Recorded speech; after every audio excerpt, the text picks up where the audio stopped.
தமிழறிதத்தின் இந்த நிகழ்ச்சியை காண வந்திருக்கும் உங்களுக்கு வணக்கம். எமது யூடியூப் அலைவரிசையை பின்தொடர்வதன் மூலம் எம்மோடு இணைந்திருந்து இதுபோன்ற பயனுள்ள நிகழ்ச்சிகள் அனைத்தையும் பார்வையிடுங்கள். மணியை ஒலித்து நாம் புதிதாக வெளியிடும் நிகழ்ச்சிகள் பற்றிய அறிவிப்புகளை உடனுக்குடன் பெற்றுக்கொள்ளுங்கள். நன்றி. அனைவருக்கும் வணக்கம். தமிழறித நுட்பியல் உலகாயம் இணையவழி உரையாடல் எண் 193, காலம் 20/12/2025 சனிக்கிழமை இரவு 7:30 8:30 இலங்கை நேரம். தலைப்பு: கல்வியில் பொருட்களின் இணையம், நவீன வகுப்பறைகளுக்கான புதிய வாய்ப்புகள். உரையாளர் ஞாவண்ணா கயூரன், விரிவுரையாளர் யாழ்ப்பாண தேசிய கல்வியற் கல்லூரி செயலாளர்.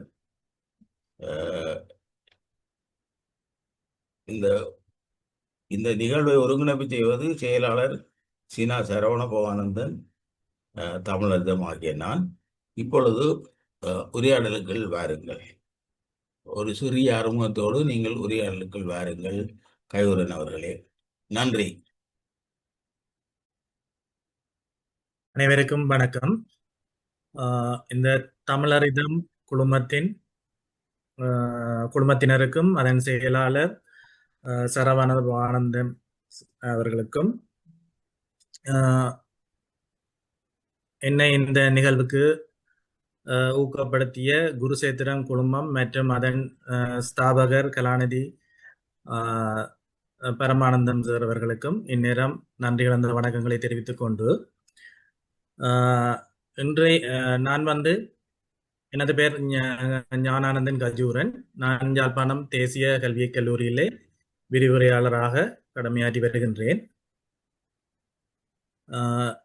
இன்றைய இந்த உரையாடலின் தலைப்பு: கல்வியில் பொருட்களின் இணையம், நவீன வகுப்பறைகளுக்கான புதிய வாய்ப்புகள் என்ற தலைப்பிலே நாங்கள் இன்று உரையாடலாம் என்று நினைக்கின்றேன். அந்த வகையில்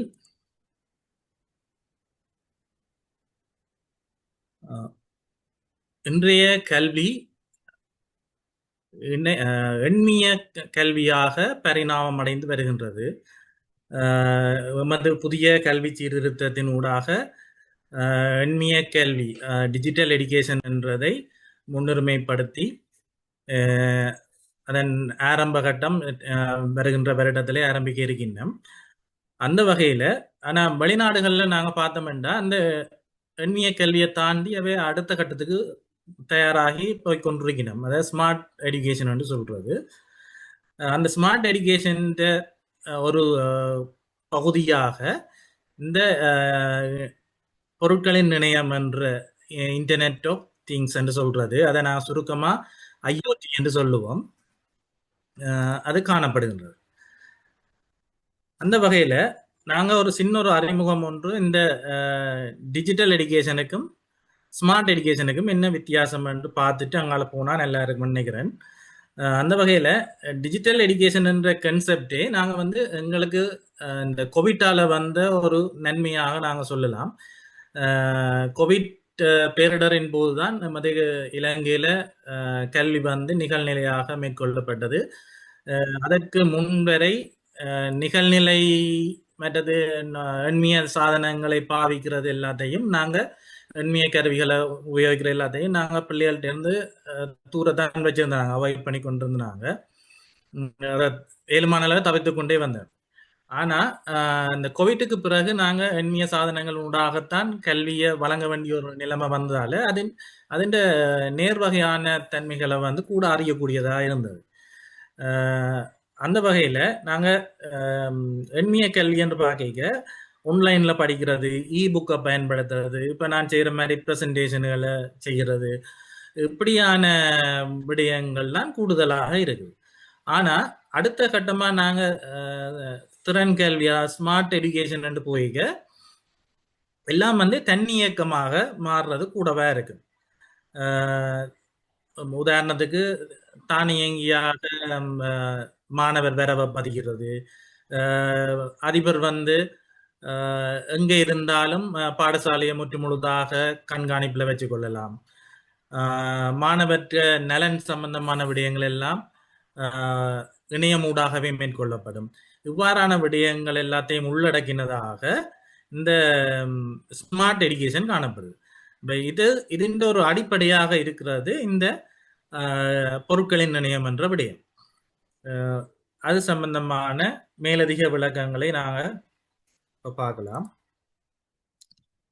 இதுல பொருட்களின் இணையம் ஐஓடி என்றா என்னென்று பார்த்தோம்னா, இது நாங்க அன்றாடம் பாவிக்கிற எல்லா பொருட்களையும், பெரும்பாலான பொருட்களையும் இணையத்தினூடாக இணைக்கிற ஒரு ஒரு தானியங்கி வலையமைப்பு தான் இந்த ஐஓடி பொருட்களின் இணையம் என்று சொல்றது.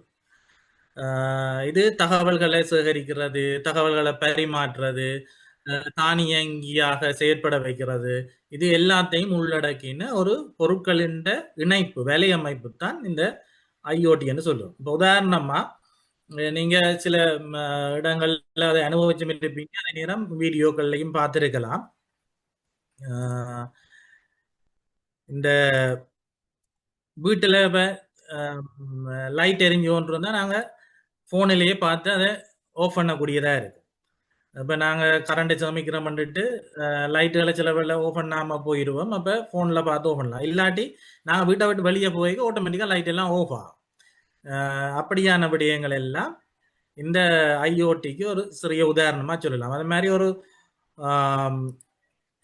கையில் கட்டியிருக்கிற ஒரு கடிகாரம் ஸ்மார்ட் வாட்சின் ஊடாக எங்களோட இதய துடிப்பை நாங்கள் அறிந்து கொள்ளக்கூடியதாக இருக்கும். அதே நேரம் அந்த இதய துடிப்பை கூடுற நேரமோ அல்லது குறையிற நேரமோ எங்களுக்கு அதுக்குரிய ஒரு சமைக்க வர்ற மாதிரியான விடயங்கள் எல்லாம் இப்போ காணப்படுது. அப்போ இப்படியான விடயங்கள் உள்ளடக்கினதான் இந்த ஐஓடி என்றது பொருட்களின் இணையம் காணப்படும். இது பெரும்பாலும் இது வேலை செய்கிறது உணர்திறன்கள், சென்சர்கள் ஊடாக, மற்றது இணைய இணைப்புகள், கிளவுட் சர்வீஸுகள், அப்படி அதுகளின் ஊடாகத்தான் இது பெரும்பாலும் செயற்பட்டு கொண்டு இருக்கிறதை நாங்கள் காணக்கூடியதாக இருக்கும். அந்த வகையில இந்த ஐஓடியை நாங்க ஒரு பெரும் பரப்பாக கொண்டிருக்கிறோம். ஆனா அதில் கல்வியோட எப்படி நாங்க இணைச்சு கொண்டு போகலாம், இதன் நன்மைகளை நாங்க கல்வியில எப்படி எடுத்துக்கொள்ளலாம் என்ற விடயங்களை வச்சு கொண்டுதான் நான் இந்த முன்வைப்பை மேற்கொள்றேன். அந்த வகையில கல்வியில ஐஓடியை பயன்படுத்தும் போது நாங்க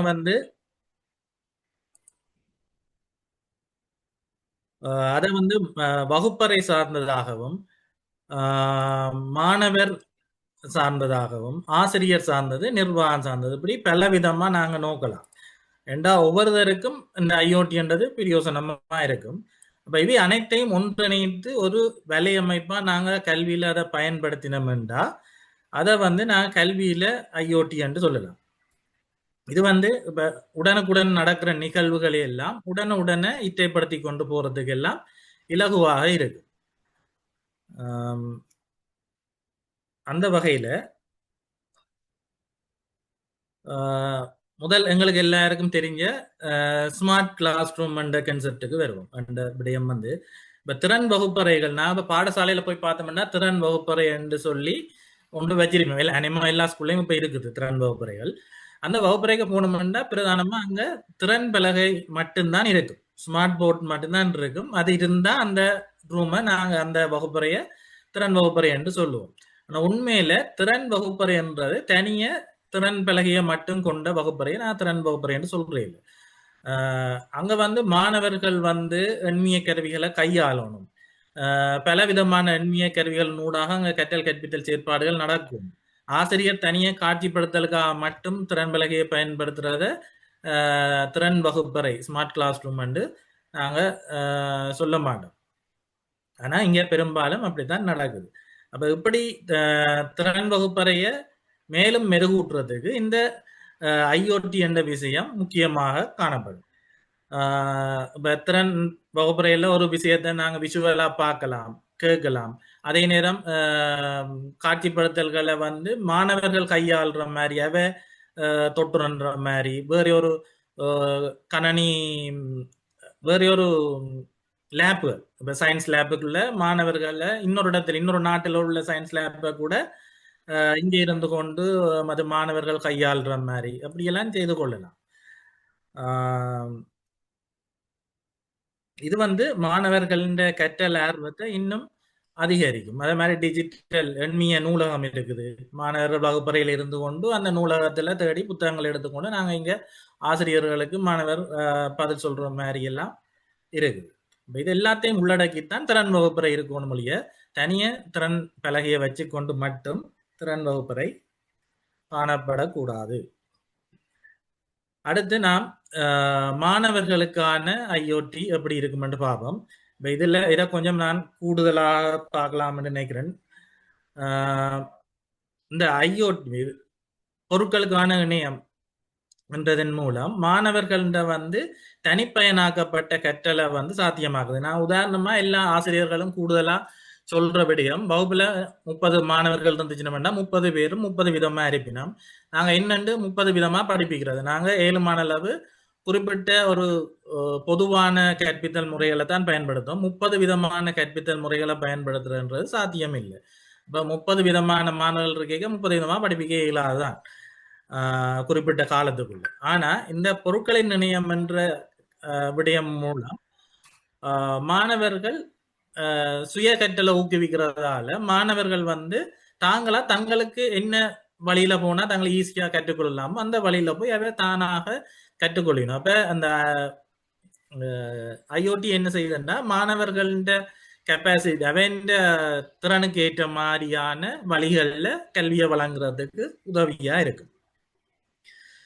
ஒவ்வொரு மாணவரும் ஒவ்வொரு வேகத்துல கற்கிறார்களா இருக்கணும். ஆனா நான் படிப்பிக்கையே பெரும்பாலும் ஒரே வேகத்துல தான் கற்பிக்கிற தன்மை காணப்படுது. ஆனா இந்த ஐஓடி மூலம் மாணவர்களின் திறன்களை இனங்கண்டு அவர்கள் வந்து ஒவ்வொருத்தருக்கும் ஏற்ற மாதிரி அந்த கல்வியை இயக்கி கொள்ளக்கூடிய மாதிரி இருக்கு.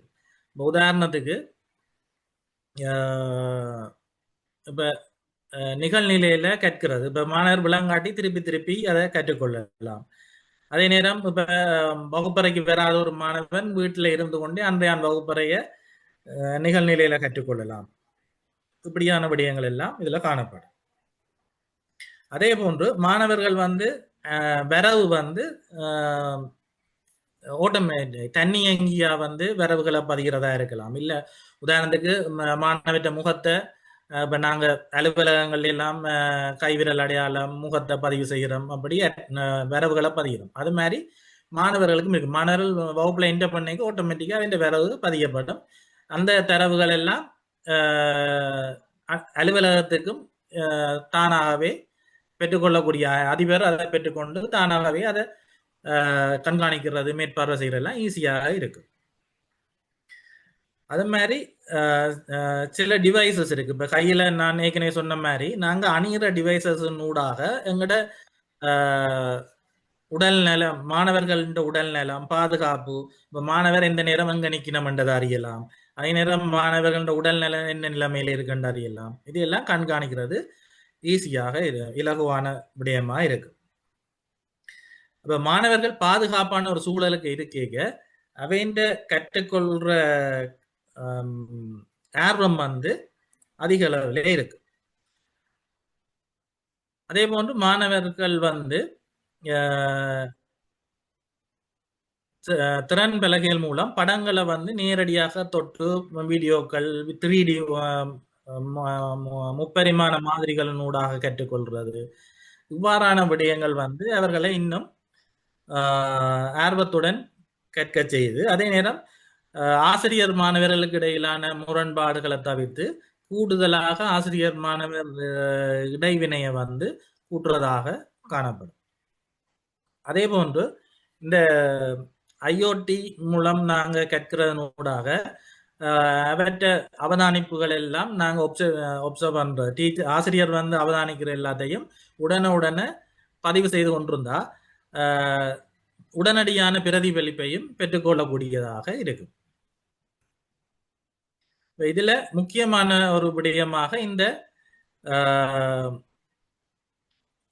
ஏஆர் விஆர் கிட்டுகள் காணப்படுது.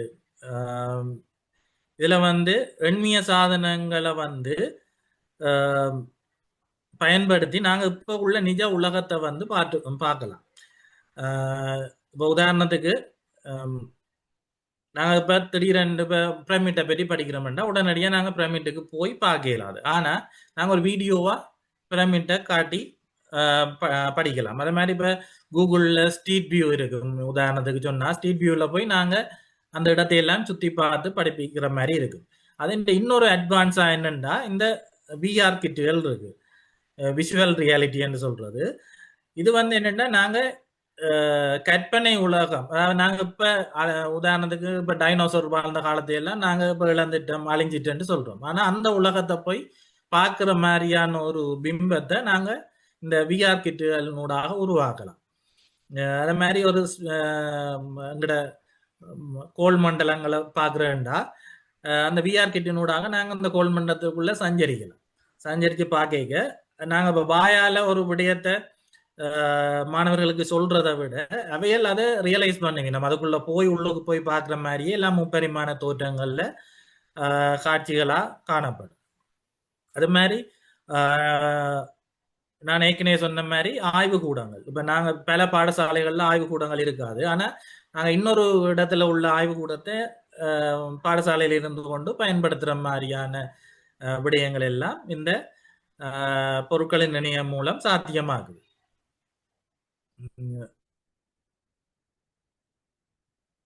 இது மற்றது இன்னொரு விடயம், ஒரு கல்வியை நாங்க வழங்கிக்க பெரும்பாலும் மாணவர்கள் வந்து விளையாட்டு மூலம் கற்கிறத விரும்புவினோம்.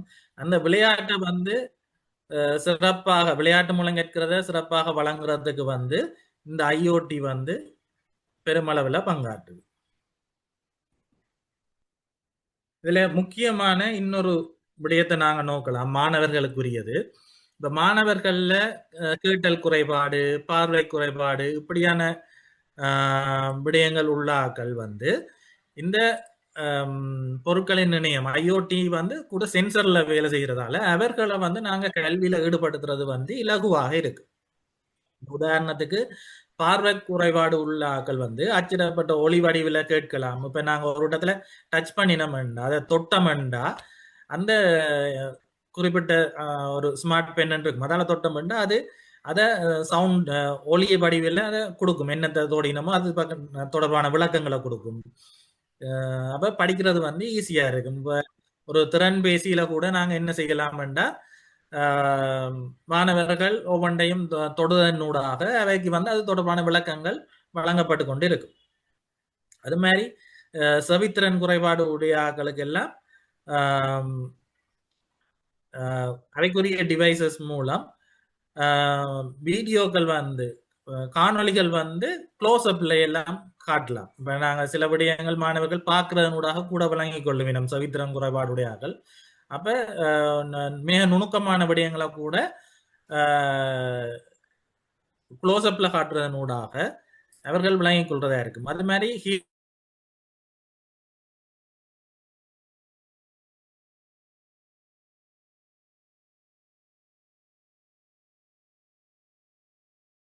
குறைவாக காது கேட்கிற ஆக்கள் வந்து அதிகமாக அதை கேட்டுக்கொள்ளக்கூடிய மாதிரி எல்லாம் இருக்கு.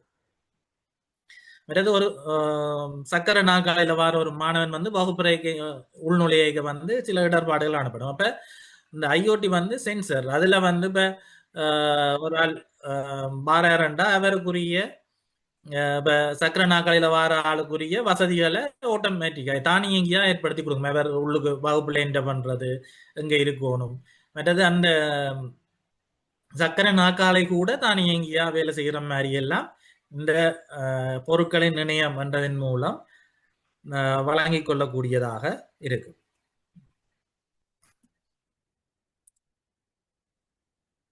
இதே மாணவர்களுக்கு செயற்திட்டமாக வழங்குறது. இப்ப இதுல பாத்தீங்கன்னா இந்த படத்துல இந்த ஐஓடின் ஒரு பகுதிகள் காட்டப்பட்டிருக்கு. அப்படின்னா ஒரு நாங்க எங்களோட பொருளாதார நெருக்கடி வந்த நேரம் இலங்கையில எல்லாரும் அலுவலகங்கள்லையும் சரி பாடசாலைகள்லையும் சரி வீட்டு தோட்டங்கள் அமைச்சினாங்க. ஆனா அந்த வீட்டு தோட்டங்கள் பெருமளவு இப்ப இல்லாமையே போயிட்டு இருக்கு. அதுக்கு முக்கியமான ஒரு காரணம் என்னன்னா தொடர்ச்சியா அதை பராமரிக்க எல்லாம் இருந்தது. லீவுகள் வர்றது, பெரிய பெரிய லீவு வரைக்க எல்லாம் அதுக்கு நீர் ஊற்று இல்லை, பராமரிக்கிற இல்லை. அப்ப அதெல்லாம் இப்ப இல்லாம போயிட்டு. ஆனா இந்த பொருட்களின் நிலையம் என்ற விடயம் ஊடாக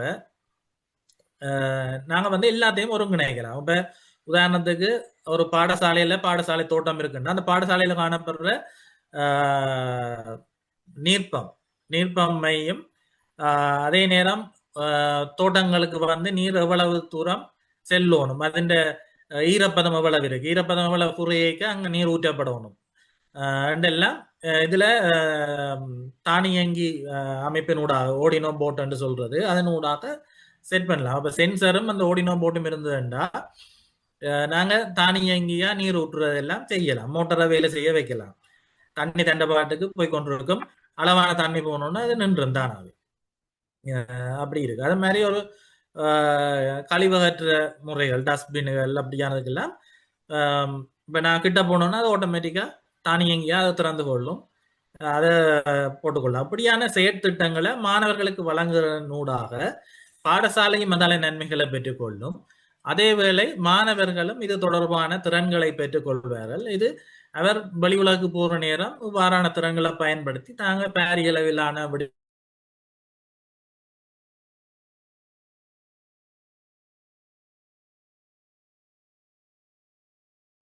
பொருட்களின் நிலையம் என்றது ஆசிரியர்கள் மட்டத்துல நாங்க நோக்கினா வகுப்பறை முகாமைத்துவத்தை வந்து இலகுவாகி கொள்ளலாம். உதாரணத்துக்கு மாணவர்களின் வரவை வந்து இலகுவாக தானியங்கி வருகை பதிவுகளின் ஊடாக பதிந்து கொள்ளக்கூடிய மாதிரி இருக்கும். அதாவது மாணவர் வகுப்பறைக்கு உள்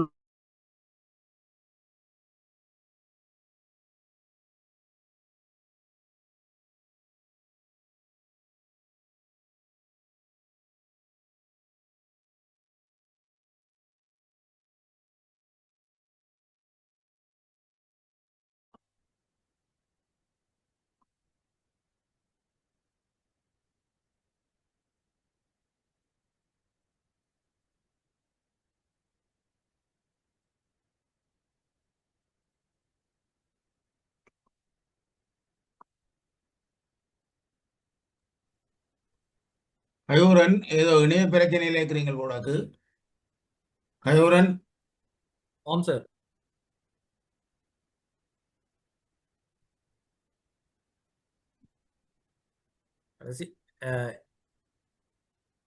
இந்த ஸ்லைட் பார்த்துட்டோமா சார்? இல்லை, தொடங்கி தான் நீங்கள் அங்க குறையில காய்ச்சிட்டு இருந்த நீங்கள் குறையில கடந்துட்டு. ரைட். நாங்க அப்ப சென்சர்களினூடாக இப்படியான செயற்திட்டங்களை மாணவர்களுக்கு வழங்குறதனூடாக அவர்களுடைய திறன்களை வளர்க்கிறது மட்டுமன்றி அவர்கள் எதிர்காலத்திலையும் இதனை பயன்படுத்துறதுக்கு இலகுவாக இருக்கும். தம அன்றாட வாழ்க்கையில கூட இதை பயன்படுத்தி கொள்ளுவேன். அடுத்ததாக ஆசிரியர்களுக்கான பொருட்களின் இணையத்தை பற்றி நாங்கள் நோக்கினால் மாணவர்கள வரவு தொடர்பான விடயங்கள் பொதுவாகவே ஆசிரியர்கள் வந்து பாடசாலை வகுப்பறை முகாமைத்துவத்தை வந்து இலகுவாக மேற்கொள்ளக்கூடியதாக இருக்கு. இப்ப மாணவர்கள் வரவு வந்து அவர்கள் உள்நுழையே தானியங்கியாக பதிவு செய்யப்படும். அதே மாதிரி மாணவர்களின் பலவீனங்களை கண்காணிக்கிறது வந்து இலகுவாக அமையும். அதே போன்று எல்லா விடயங்களையும் இப்ப உதாரணத்துக்கு வரவை தானியங்கியா பதிகிறதால நேரம் வந்து மீதப்படுத்தப்படும். அதுக்கண்டு புரியும்பா ஒரு நேரம் ஒதுக்க தேவையில்லை. அப்ப நேர முகாமித்துவம் வந்து வினைத்திறனாக மேற்கொள்ளப்படும். அதே போன்று ஆய்வகங்கள் எல்லாம் இந்த சென்சரினூடாக வேலை செய்ய ஐஓடியால வேலை செய்யறதால அது வந்து வினைத்திறனாக பயன்படுத்தக்கூடிய மாதிரி இருக்கும். ஏனென்றா ஆய்வகங்கள் கழிவுகள் வேஸ்டா போறது அப்படியான விடயங்கள் இருக்காது, எல்லாம் வினைத்திறனாக பயன்படுத்தக்கூடிய மாதிரி இருக்கும். அதே போன்று பாடசாலை நிர்வாகத்தை எடுத்துக்கொண்டால் இதுல முக்கியமாக பாதுகாப்பு மற்றும் கண்காணிப்பு வந்து சிறப்பானதாக இருக்கும். இப்ப ஒரு இடத்துல அனர்த்தம் ஏதாவது நிகழப்போனா முன்கூட்டியே எச்சரிக்கை கொடுக்கும். அதே போன்று எங்காலும் மாணவர்கள் வழி செல்லினம் அல்லது ஸ்கூல்ல இல்லாம வகுப்பை விட்டு வெளியே போயிடும், ஸ்கூலை விட்டு வெளியே போயிடும், என்னென்றாலும் உடனே உடனே அதிபருக்கும் ஆசிரியர்களுக்கும் தகவல் பரிமாற்றப்பட்டு கொண்டிருக்கும். மாணவர்கள் என்னென்ன செய்யணும் என்று, அதே மாதிரி ஆசிரியர்கள் என்ன செய்யணும் என்றெல்லாம் அதிபருக்கு தகவல் போய் உடனுக்குடனே இட்டப்படுத்தப்பட்டு கொண்டு இருக்கும். அப்ப பாடசாலையை நிர்வகிக்கிறது வந்து ஈஸியா இருக்கும். இதனூடாக மனிதவள முகாமைத்துவம், ஆசிரியர்கள் வந்து மேக்சிமம் வந்து ஆசிரியர்களின் செயற்பாடுகள் திறனாக வினைத்திறனாக மேற்கொள்ளக்கூடியதாக இருக்கும். அப்ப அதிபர் வந்து எல்லாத்தையும் இப்ப நாங்க இப்ப உள்ள நிலைமையை யோசிச்சோம்னா அதிபர் போய் எல்லா இடமும் ஸ்கூலை சுத்தி பார்க்கணும், அதுக்கு அதனூடாகத்தான் அவர் தகவல்களை பெற்றுக்கொள்றதா இருக்கும். ஆனா இது அதிபர் ஒரு இடத்துல இருந்து கொண்டே என்ன செய்வாருன்றா எல்லாத்தையுமே கண்காணிச்சு கொண்டிருப்பார். ஆசிரியர், மாணவர்கள், பாடசாலை சூழல் எல்லாத்தையும் கண்காணிக்கிறது வந்து ஈஸியாக இருக்கும்.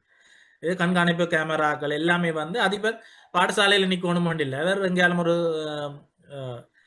மீட்டிங்களுக்கு போகலாம், இல்லாட்டி ஒரு வீட்டில் இருக்கலாம் சுயனமெண்டு, எப்படி இருந்தாலும் அவர் அதை கண்காணிக்கிறது ஃபோன்லேயே கைபேசியில் வந்து அதை பார்த்து கொண்டு இருக்கலாம். அப்போ நேரம் வந்து மிச்சமாக இருக்கும்.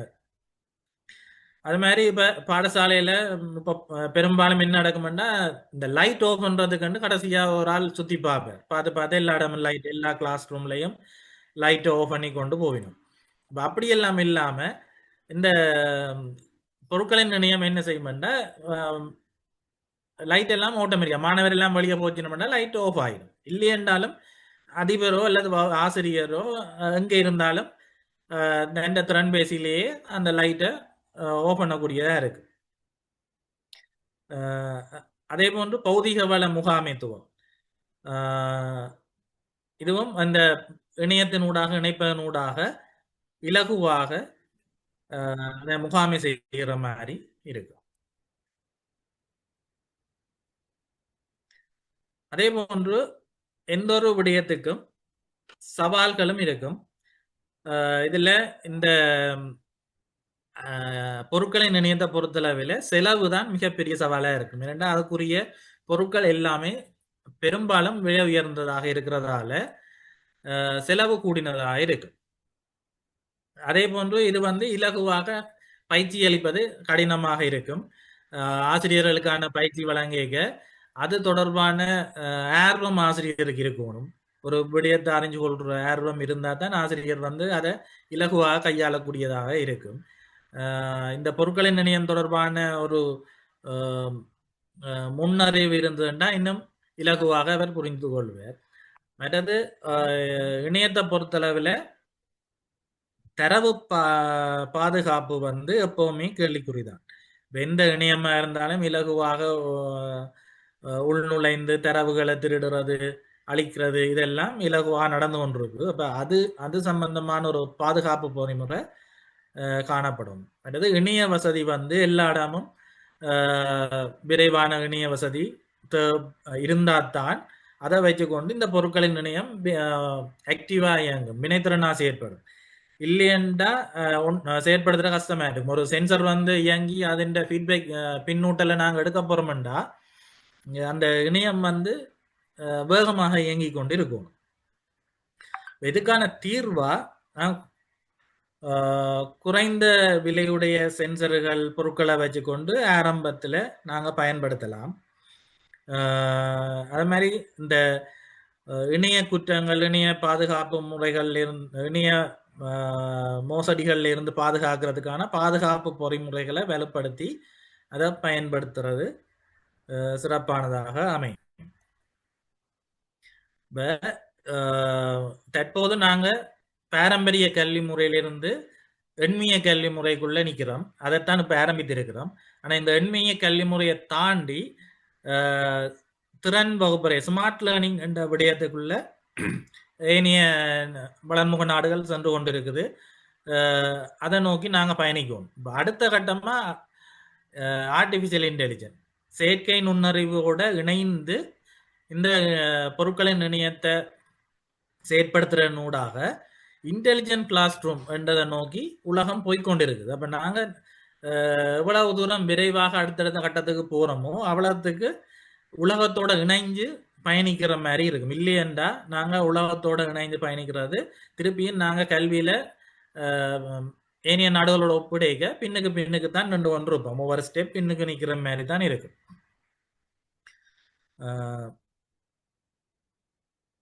இந்த செயற்கை நுண்ணறிவும் பொருட்களும் இணைகிறதனூடாக ஒரு திறன் கூடின பாடசாலைகளை வந்து உருவாக்கலாம். மாணவர்களின் தேவைக்கேற்ப முழுமையாக தனிப்பயனாக்கப்பட்ட கல்வி இதனூடாக சாத்தியப்படும். ஒவ்வொரு மாணவரும் தன் தேவைக்கு ஏற்ற கற்றுக்கொள்கிற தன்மை வந்து இந்த ஸ்மார்ட் எஜுகேஷனில் சாத்தியமாக இருக்கும். இதுதான் கல்வி 4 கல்வியின் 4ஆம் தலைமுறை என்று சொல்கிறது. நாங்கள் இப்போ கல்வியின் 3ஆம் தலைமுறை 4ஆம் தலைமுறையை நோக்கி அடி எடுத்து வச்சிருக்கிறோம்.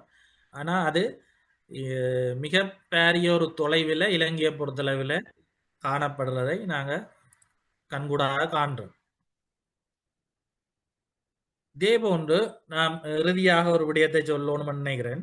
இந்த தொழில்நுட்பம் என்றது ஆசிரியர்களுக்கு பதிலாக எப்பவுமே அமையாது. ஒரு ஆசிரியருக்கு பதிலாக நாங்கள் தொழில்நுட்பத்தை பயன்படுத்துறோன்றது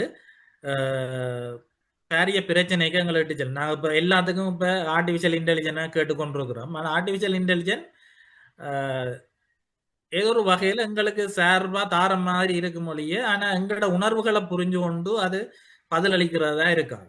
ஆனால் ஒரு ஆசிரியர் வந்து மாணவர்கள் உணர்வை புரிஞ்சு கொண்டு அவற்றை திறன்களை வச்சுக்கொண்டு நேரடியாக கண்காணித்து தான் கல்வியை வழங்குறேன். இப்போ தொழில்நுட்பத்தை வந்து ஆசிரியருக்கு பதிலீடாக கொடுக்க இயலாது. ஆனால் ஆசிரியர் பணிகளில் ஆசிரியர்கிட்ட பணியை மேம்படுத்துறதுக்கு இந்த தொழில்நுட்பம் பொருட்களின் இணையம் என்ற விடயங்கள் வந்து ஒரு உறுதுணை வழங்குற ஒரு கருவியாக வேணுமெண்டா காணப்படலாம்.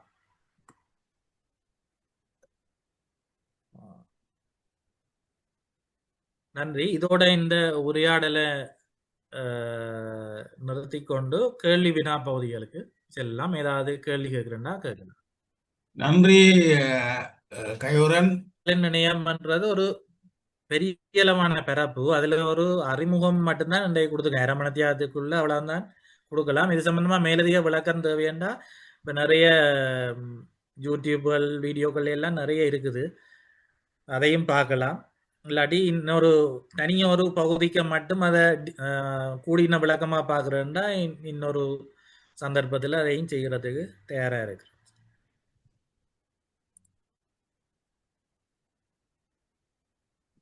கஜூரன் சார் வணக்கம்.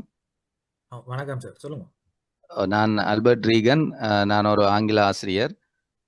உங்களுடைய இந்த பொருட்களின் இணையம் என்கின்ற விடயம் அது கல்வி புலத்திலே எவ்வாறான பயன்பாடுகளை உடையது என்கின்ற இந்த விளக்கம் மிகவும் பொருத்தமானதாகவும் தற்கால சூழ்நிலையில் ஆசிரியர்கள் மற்றும் கல்விப்புலம் சார்ந்தவர்களுக்கு மிகவும் பயனுடையதாக அமைந்திருந்தது. உண்மையில் இது ஒரு காலத்தின் தேவை கருதிய ஒரு உரையாக நான் பார்க்கிறேன்.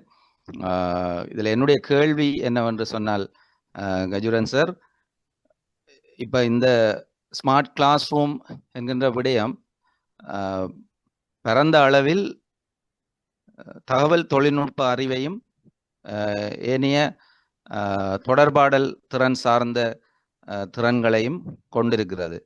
எங்களுடைய இலங்கை பாடசாலைகளை பொறுத்தவரையில் ஏற்கனவே அறிமுகமாகி இருக்கின்ற இணைய முறையான கல்வி செயற்பாடுகள்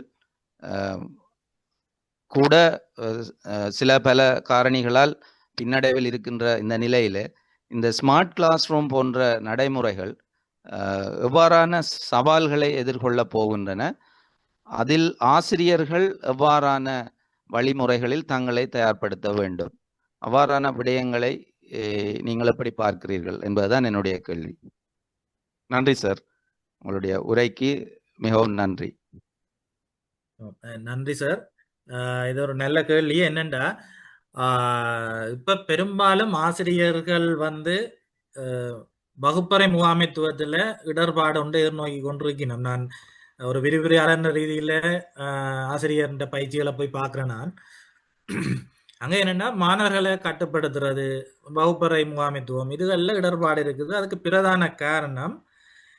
இப்ப தரம் 9 வரையும் இருக்கிற மாணவர்கள் அல்பா பரம்பரைக்குரிய மாணவர்கள்.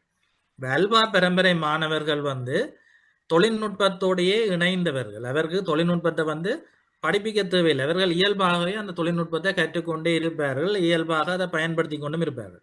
அப்ப அப்படி தொழில்நுட்பத்தோட இணைந்த மாணவர்களை நாங்க எங்களோட பாரம்பரிய வகுப்பறையில வச்சுக்கொண்டு படிப்பிச்சு நாங்க விரிவுரை முறையில கற்பிக்கிறதெல்லாம் ஆசிரியர்களால அந்த மாணவர்களை கட்டுப்படுத்த இல்லாம இருக்கு. அதே போல அல்பா தரமுறை மாணவர்கள் வந்து எதையுமே செயன்முறை ரீதியாக கற்றுக்கொள்றதை தான் விரும்புவார்கள். தொழில்நுட்பத்தை பயன்படுத்தணும், செயன்முறை ரீதியாக கற்பிக்கவும். அவர்கள் ஆக்டிவா எந்த நேரம் இயங்கிக் கொண்டே தான் இருப்பார்கள். அவர்களை ஒரு இடத்துல இருத்தி வச்சுட்டு விரிவுரை முறையில படிப்பிக்கிறது வந்து சாத்தியமில்லை. அவரோட ஒரு 2 நிமிஷம் கதை கப்பினும் பிறகு எழும்பி ஓட வலிக்கிட்டு இருக்கணும், இல்லாட்டி பக்கத்தில் உள்ள ஆளை குழப்ப வேணும், ஏதோ ஒன்று செய்து கொண்டு தான் இருப்பினும்.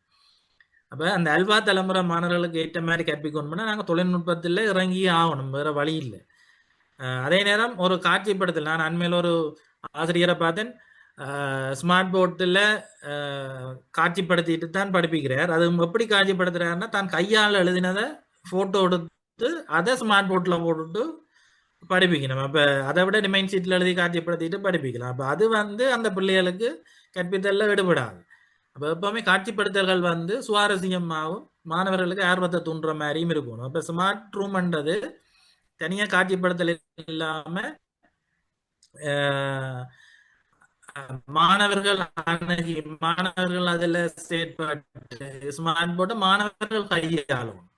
இதெல்லாம் பாடசாலையில ஏற்படுத்தணும். வளர்ப்பதற்கு எல்லா பாடசாலைகளையும் இருக்குது.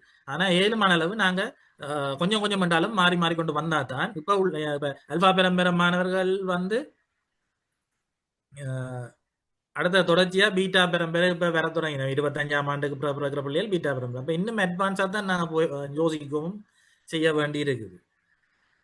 அப்ப எப்படியும் நாங்க ஏதோ ஒரு வழியில பாடசாலைகள்ல மாற்றத்தை கொண்டு வந்தே ஆக வேண்டும்.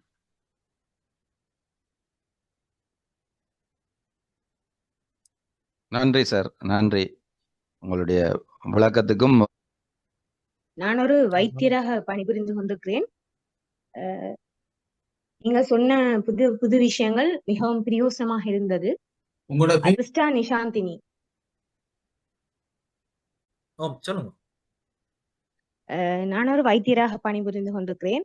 இன்றைய காலகட்டத்தில் நாங்கள் மாணவர் மத்தியில பல உள ரீதியான பிரச்சனைகள் மற்றும் நடத்தை ரீதியான மாற்றங்களை அவதானிக்கக்கூடியதாக இருக்கிறது. உண்மையில் நீங்கள் கூறிய மாதிரி இந்த அல்பா ஜெனரேஷன் மாணவர்கள் வந்து அவர்களுடைய உடல் ரீதியான நடத்தை மாற்றங்கள் இந்த கல்வி முறையால் கூடிய அளவு பாதிப்பை அடையக்கூடிய சாத்தியக்கூறு இருக்கும் என்று நான் நினைக்கிறேன். இதற்கு ஏதாவது ஒரு விரிவுரையாளர்களாக உங்களிடம் ஏதாவது தீர்வுகள் இருக்கிறதா? மாணவர்களை உடல் ரீதியான பயிற்சியில் கூடுதலாக ஈடுபடக்கூடிய மாதிரி இந்த மாற்று முறைகள் ஏதாவது? நன்றி. என்னண்டா இலங்கையில இப்ப அண்மைய கல்வி சீர்திருத்தம் வந்து இப்ப வார அடுத்த தை மாதத்திலிருந்து நடைமுறைக்கு வார கல்வி சீர்திருத்தம் மாணவர்கள செயற்பாட்டு ரீதியான கல்வியினூடாகத்தான் அவருடைய திறன்களை மையப்படுத்திய கல்வியாத்தான் இருக்கு. இவ்வளவு நாளும் அறிவை மையப்படுத்தின, அறிவை வளர்க்கிற பரீட்சை மையத்தை கொண்ட கல்வியா இருந்தது. இனி திறன்களை அண்மையில கூட நான் தரமாறக்குரிய விஞ்ஞான பாட புத்தகத்தை பார்த்தேன். அதுல பேட்டரி என்ன அது எப்படி இயங்குது, மோட்டார் என்ன அது எப்படி இயங்குது எல்லாத்தையும் சொல்லி போட்டு கடைசியில மாணவன் ஒரு காரோண்ட சின்ன மோட்டாரை பயன்படுத்தி உருவாக்கி அதை ஓட வச்சு காட்டினா தான் அப்படி செயற்பாட்டு ரீதியான விடயங்களை அல்வா ஜெனரேஷனுக்கு கொடுக்கறதுதான் பொருத்தமா இருக்கு.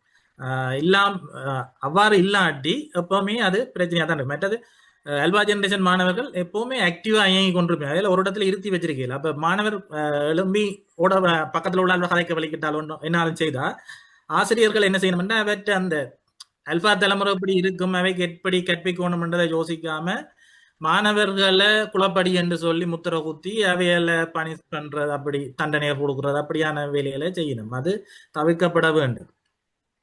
அது மாணவர்கள்ட இயல்பு. அது அதுக்கேற்ற மாதிரி ஆசிரியர் தான் மாறணும் ஒழிய ஆசிரியருக்கு ஏற்ற மாதிரி மாணவன் மாறி இருக்கணும் என்று எதிர்பார்க்க இயலாது. ஆசிரியர்கிட்ட கற்பித்தல் முறையும் வகுப்பறை முகாமைத்துவங்களும் மாற்றமடையணும். அதனூடாகத்தான் இந்த மாணவர்களை சரியான வழியில கொண்டு வரும். அதே நேரம் தொழில்நுட்பத்தை அதிகம் பயன்படுத்துற பரம்பரையா இந்த அல்பா பரம்பரை இருக்கிறதால ஆசிரியர்கள் தொழில்நுட்ப பயன்பாட்டை எப்படி பாதுகாப்பா மேற்கொள்ளலாம், தொழில்நுட்பத்தை பயன்படுத்த வேணாமன்றே சொல்லவும் மேலாது, அதை செய்யவும் மாட்டினோம். அப்ப எப்படி பாதுகாப்பாக பயன்படுத்தலாம் என்றதான் சொல்லிக் கொடுக்கணும், கண்காணிக்கணும். அது பெற்றோரும் செய்யணும், ஆசிரியர்களும் செய்யணும். நிச்சயமாக. Thank you very much. நன்றி.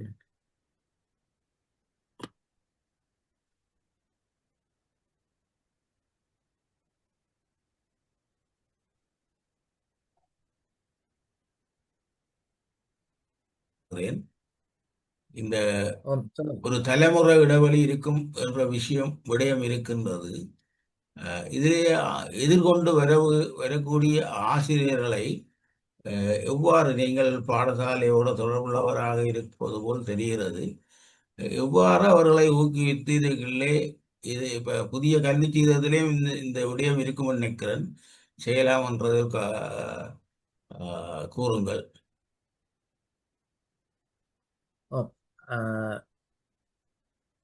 புதிய கல்வி சீர்திருத்தம் மாணவர்களுக்கு சாதகமான விடயங்களை பெரும்பாலும் உள்ளடக்கித்தான் பெறுது. ஏனென்றால் மாணவர்களோட திறனை வளர்க்கணும், செயன்முறை ரீதியா தான் மாணவர் படிக்கணும். இப்போ உதாரணத்துக்கு விவசாய பாடத்தை படிச்சு பரீட்சையில ஏச்சித்தி பெற்ற பல்கலைக்கழகம் போற மாணவன் கூட மண்வெட்டி பிடிச்சு கொத்த சொன்னா கொத்த தெரியாம நிக்கிற கல்வி முறை தான் இருக்குது. அப்ப அதுல இருந்து மாறுபட்டு இப்ப மண்வெட்டி பிடிச்சு கொத்தி ஒரு தோட்டத்தை செய்து காட்டினா தான் அவருக்கு புள்ளி வழங்குற திட்டம் தான் இனி வந்திருக்கிற புதிய கல்வி சீர்திருத்தம். அப்ப அதுக்கேற்ற மாதிரி ஆசிரியர்களை தயார்படுத்துறது பெரிய ஒரு சவாலா இருக்கும். ஏன்னா ஆசிரியர்கள் இவ்வளவு நாளும் இருந்ததுக்கு டோட்டலா முற்றுமுழுதாக மாற வேண்டி வரப்போகுது. அதே போன்று ஆசிரியர்களை உருவாக்குற கல்வியற் கல்லூரிகள், அதே போல ஆசிரியர் பயிற்சி கலாசாலைகள், இதுகளில் கூட பழைய கல்வி திட்டத்துல தான் ஆசிரியர்களை பயிற்றுவிட்டு கொண்டிருக்கிறோம். புதிய கல்வி சீர்திருத்தத்துக்கு ஏற்ற போல ஆசிரியர்கள் பயிற்சிகளையும் மாற்றும், ஆசிரியர்களோட பயிற்சியை மாற்றி அவர்களை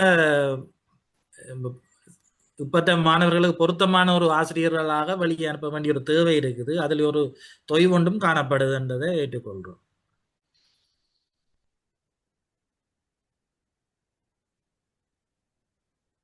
இன்னொரு வினாவை நான் கேட்கலாம் இருக்கின்றேன். நான் இப்ப ஆசிரியர்களை என்ன மாற்றத்தின் மோவர்கள் தான் ஆசிரியர்கள். இதே நேரத்திலே ஆசிரியர்களுடைய வழிகாட்டிகளாக இருக்க நிர்வாகிகள் பற்றி கூறுங்கள். ஏன்னா அவர்களும் இதை கற்றிருக்க வேண்டும் தானே. அவர்களுக்கெல்லாம் பயிற்சி வழங்கியதை நான் அறிவேன். இந்த புதிய கல்வி சீர்திருத்த தொடர்பான பயிற்சி அவர்களுக்கு தான் முதல் வழங்கப்பட்டது. இப்பொழுதுதான் ஆசிரியர்களுக்கு வழங்குகிறார்கள். அது பற்றி உங்களுடைய அவதானத்தையும் கூறுங்கள். ஏனென்றால் வழிகாட்டிகளுக்கு இது தெரிய வேணும். அவர்கள் எவ்வளவு தூரம் இதிலே தொடர்பில் இருக்கிறார்கள் என்ற விஷயத்தை பற்றியும் நாங்கள் இங்கே கூற வேண்டி இருக்கிறது. நீங்க அது பற்றி உங்களுடைய அவதானத்தை கூறுங்கள். நிச்சயமா. என்னண்டா ஆசிரியர் ஒரு பாடசாலையில வினைத்திறனா செயற்படணும்னா அது பாடசாலை நிர்வாகம் அதை வழிகாட்டுறவற்ற கையில தான் இருக்குது. இப்ப அதிபர் ஆசிரியர்கள் எவ்வளவு தூரம் உற்சாகமூட்டுறாரோ ஊக்கப்படுத்துறாரோ அந்த அளவுக்கு தான் ஆசிரியர்கிட்ட செயற்பாடு இருக்கும். அதிபரும் தொழில்நுட்ப அறிவு தன்னை தொழில்நுட்ப அறிவு சம்பந்தமா தன்னை இட்டப்படுத்தி கொண்டிருக்கணும். ஆசிரியர்களை அதை நோக்கி பயணிக்க ஊக்கப்படுத்துறவர்களாகவும் இருக்கும். இப்ப நீங்க சொன்ன மாதிரி செயலமர்வுகள் எல்லாம் நடைபெறுது. ஆனா ஒரு 3 நாள் செயலமர்வு ஒரு அறிமுகம் தான் வழங்கலாம் ஒழிய இது தொடர்பான மனப்பாங்கு மாற்றம் அதிபர்களையும் ஆசிரியர்களையும் மனப்பாங்கு ரீதியான மாற்றம் பெறணும். அப்பதான் இது வெற்றிகரமான ஒரு மாற்றங்களா இருக்கும். அதே போல ஆசிரியர்களுக்கு தேவையான வளங்களை பெற்றுக் கொடுக்கிறதும் அதிபெற்ற பிரதான ஒரு பணியா இருக்கும். அதுதான் மிகப்பெரிய சவாலானது என்னென்றா எல்லாருக்கும் வளங்களை பெற்றுக் கொடுக்கும். யாழ்ப்பாணத்திலேயே நான் பார்க்கிற நேரம் சில பாடசாலைகள்ல ஒரு திறன் பலகை கூட இல்லாத பாடசாலையும் இருக்குது, ஒரே ஒரு திறன் பலகையை மட்டும் வச்சிருக்கிற பாடசாலையும் இருக்குது, ஒவ்வொரு வகுப்புலையும் திறன் பலகை இருக்கிற பாடசாலையும் இருக்கு.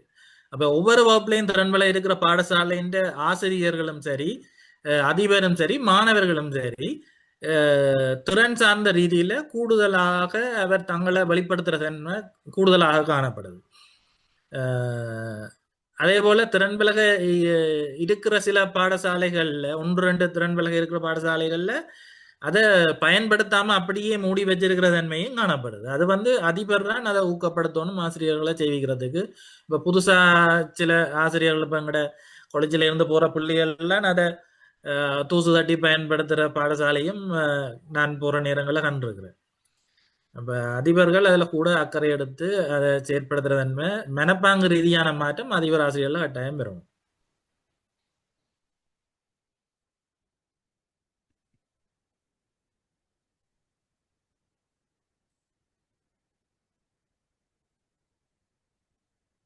இப்படிலாம் நினைக்கிறேன். இந்த பொருட்களின் இணையம் என்றதை சிறிய அளவில் தொடங்குறதுக்கு இந்த ஓடினோ போட் என்று ஒன்று இருக்குது. அப்ப நான் முதல்ல ஒரு அறிமுகமாக சொன்னான், அதை வச்சுக்கொண்டு சென்சரையும் வச்சுக்கொண்டு இப்ப பிள்ளைகள்கிட்ட அதை கொடுத்தாலே சில வேளை அவங்க அதை வச்சுக்கொண்டு நிறைய விஷயங்களை செய்வாங்க. இப்ப உதாரணத்துக்கு ஒரு பைப்ல தண்ணி வரணும்னா கையை நீட்டினோட தண்ணி வரும், கையை எடுத்தோன்னே தண்ணி நின்றும்.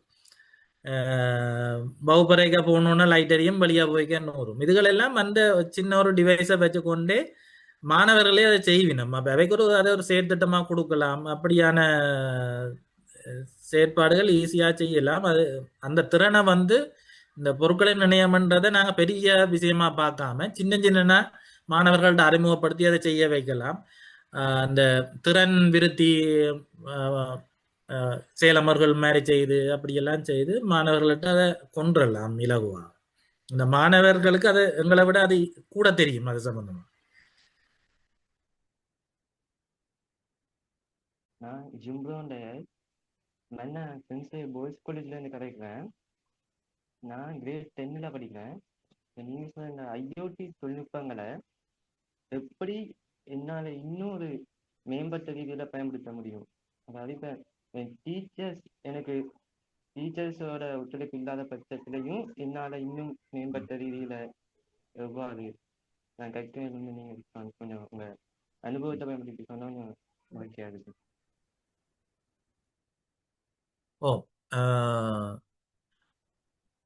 என்னண்டா இந்த ஐஓடி இந்த புதிய தொழில்நுட்பங்களை பொறுத்தளவில் நீங்க கூடுதலாக இணையத்துல தேடுறது ஈஸியா இருக்கும். உங்களுக்கு டீச்சர்ஸை விட அது இன்னும் வடிவா சொல்லி தரும். யூடியூப்புகளை நீங்க இதெல்லாம் அதே மாதிரி இப்ப ChatGPT-யோ ஜெமினி அது மாதிரி ஏஐஎல் இருக்கு தானே, ஏஐ சேட்டுகள்ல நீங்க கேள்வி கேட்டீங்கன்னா அதுலயும் நீங்க கற்றுக்கொள்ளக்கூடியதா இருக்கு.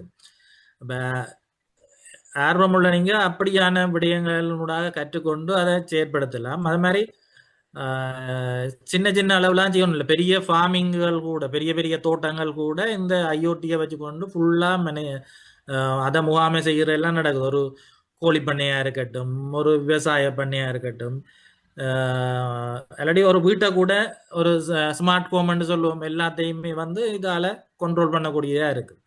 அது உங்களோட சிந்தனையில தான் அது இருக்குது. ஒரு ஐடியா வரணும், என்னத்தை செய்யலாம் இப்படி செய்யலாம்னு வந்தா அதை வச்சுக்கொண்டு நீங்க தேடினீங்கன்னா நிறைய விடயங்கள் கிடைக்கும்.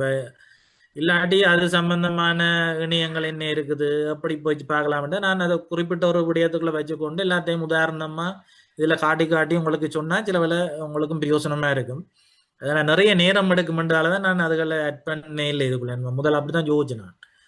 ஆனா அதை ஆட் பண்ணலாம் அப்படின்னா நிறைய டைம் எடுக்கும். இந்த 1/2 மணி நேரத்துக்குள்ள அதை செய்யறது சாத்தியம் இல்லை. ஆனா நீங்க தேடலாம், நிறைய தேடி தேடி பார்க்க நிறைய விடயங்கள் வேணும், புது புது விடயங்கள் வேணும். நீங்க ஒரு விடயத்தை தேடினா இன்னொரு புது விஷயத்தை நீங்க கற்றுக்கொள்ற மாதிரியும் இருக்கும். Thank you sir. நீங்கள் முத்தாய்ப்பாக எதுவும் கூற விரும்பினால் கூறுங்கள். அத்தோடு நன்றி உரை வினாக்கள் இல்லாத காரணத்தால் நாங்கள் முத்தாய்ப்பாக எதுவும் கூறலாம். இந்த ஐஓடி என்றதை இது எங்களுக்கு புதிய சொல்லாடலாம் இருக்கும், மற்றது பெரிய ஒரு விடயமாகவும் நாங்கள் யோசிப்போம். இதுல ஆர்வம் உள்ளார்கள் சிறிய அளவில் ஒரு விடயத்தை முதல் இது சம்பந்தமா தொடங்கலாம். நம்ம வீட்டுல ஒரு பல்பையாவது நீங்க போனால கண்ட்ரோல் பண்ற மாதிரி, டெலிஃபோன்ல கண்ட்ரோல் பண்ற மாதிரி செய்து பார்க்கலாம். ஏதோ ஒரு சிறிய ஒரு விடயத்தை ஒருக்கா செய்து பார்த்தீங்கன்னா உங்களுக்கு ஒரு நல்ல ஐடியா ஒன்று கிடைக்கும். இதை வச்சு கொண்டு வர என்னெல்லாம் செய்யலாம்ன்றது உங்களுக்கு இலகுவா விளங்கி கொள்றதாகவும் இருக்கும். பெருசா யோசிக்காம சின்னனா யோசிச்சு சின்னனா உண்ட செயன்முறை ரீதியா செய்து பார்த்தா அடுத்த கட்டங்களை இலகுவாக நீங்க அடையக்கூடியதாக இருக்கும் என்று சொல்லி அனைவருக்கும் நன்றி சொல்றோம். நன்றி. நன்றி. இந்த தமிழரிதம் குழுமத்தினூடாக இந்த ஒரு வாய்ப்பை எனக்கு வழங்கியமைக்கு மிக்க நன்றி. நான் இதை ஒரு சிறந்த ஒரு அனுபவமா பார்க்கிறேன்.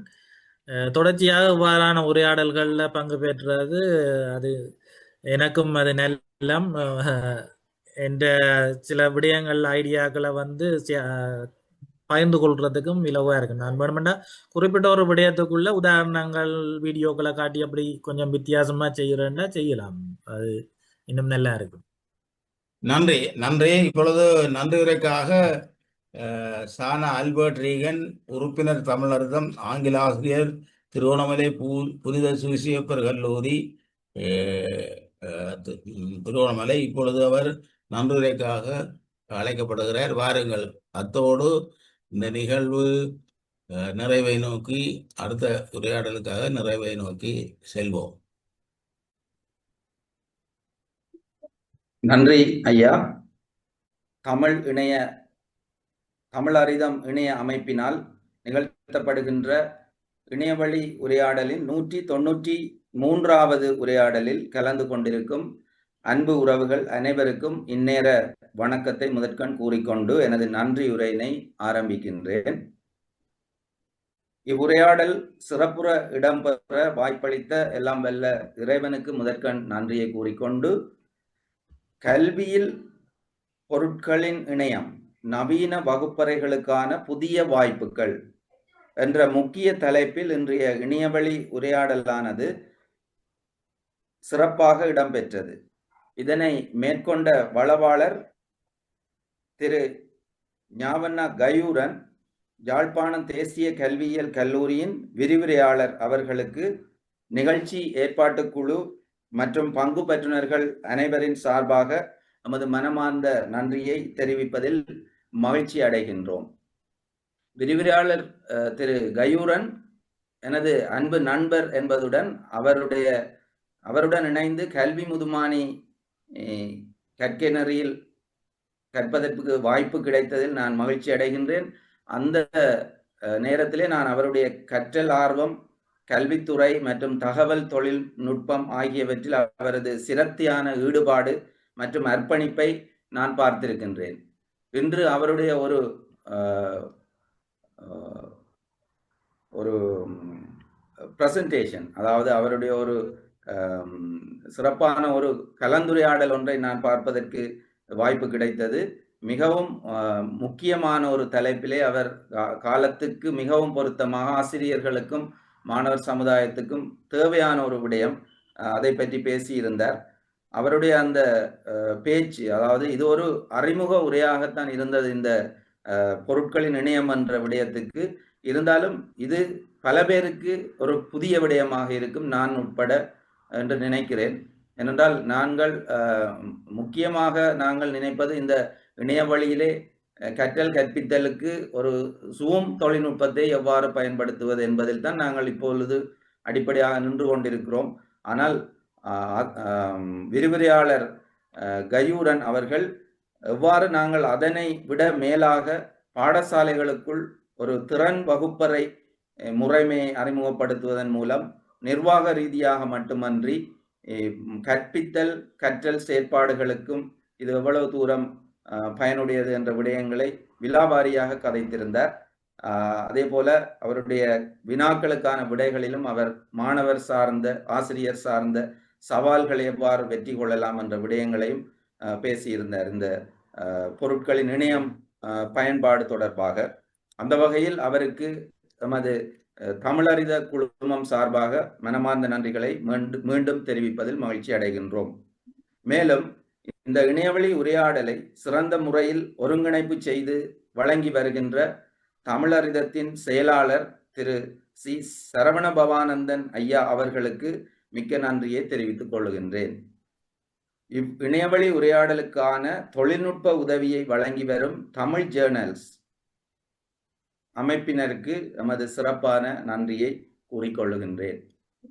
அத்துடன் வாரந்தோறும் காலையில் வியாழன், வெள்ளி மற்றும் சனிக்கிழமைகளில் தமிழறிதத்தின் இணையவழி உரையாடல் குறித்து தமது நாட்குறிப்பு நிகழ்வில் அறிவிப்பினை செய்து வருகின்ற இலங்கை ஒலிபரப்பு கூட்டுத்தாபன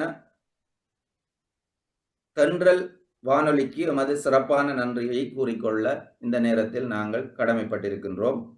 அதே வேளையில் நிகழ்ச்சிக்கான முன்னோடி காணொளியை தயாரித்து வழங்கி வரும் தமிழ்நாட்டைச் சேர்ந்த பல்திறன் ஆற்றல் கொண்ட கவிதை கணேசன் அவர்களுக்கு எமது சிறப்பான நன்றியை தமிழரிடம் வழங்கி பாராட்டி கொள்ளுகின்றது இந்த நேரத்திலே.